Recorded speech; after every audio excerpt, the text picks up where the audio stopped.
అదే RTV app వార్తల్ని క్షణాల్లో చదివే అవకాశం ఉంటుంది. ఒక న్యూస్ పేపర్, ఒక టెలివిజన్ ఛానల్ మీ చేతుల్లో ఎప్పుడూ ఉంటాయి.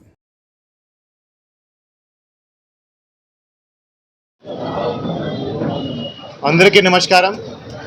సో నిన్న చిరాల రూరల్ పోలీస్ స్టేషన్ అంటే ఈపురపాలెం పోలీస్ స్టేషన్ పరిధిలో నిన్న ఎర్లీ మార్నింగ్ అరౌండ్ 5:45కి ఒక అన్ఫార్చునేట్ షాకింగ్ ఇన్సిడెంట్ జరిగింది. ఒక 21 years old అమ్మాయిను అత్యాచారం చేసి హత్య చేయడం జరిగింది.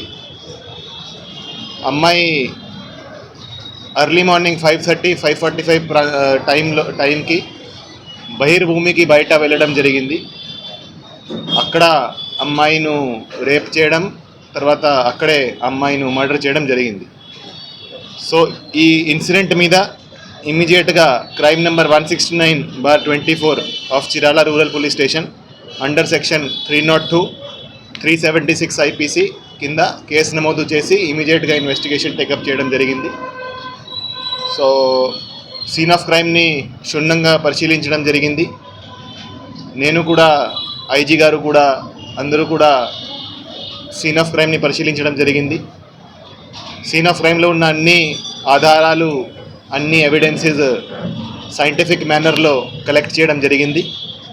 అక్కడ క్లూస్ టీమ్ పంపడం జరిగింది, అదేవిధంగా డాగ్ స్క్వాడ్ కూడా పంపడం జరిగింది. సో అవన్నీ ఎవిడెన్సెస్ కలెక్ట్ చేసి ఇన్వెస్టిగేషన్ టేకప్ చేయడం జరిగింది.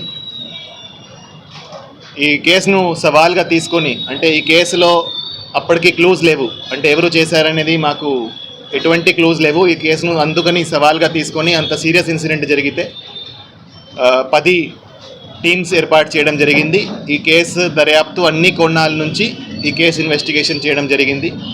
సో మన అడిషనల్ ఎస్పీ బాపట్ల విఠలేశ్వర్ గారి ఆధ్వర్యంలో DSP Chirala and DSP Bapatla, అదేవిధంగా ఇన్స్పెక్టర్స్ అండ్ సబ్ ఇన్స్పెక్టర్స్ కింద 10 టీంలు ఏర్పాటు చేసి అన్ని కోణాల నుంచి దర్యాప్తు స్టార్ట్ చేయడం జరిగింది. మరిన్ని వీడియోస్ కోసం ఛానల్ ని సబ్స్క్రైబ్ చేయండి. లేటెస్ట్ అప్డేట్స్ కోసం వాట్సాప్ ఛానల్ ని ఫాలో చేయండి.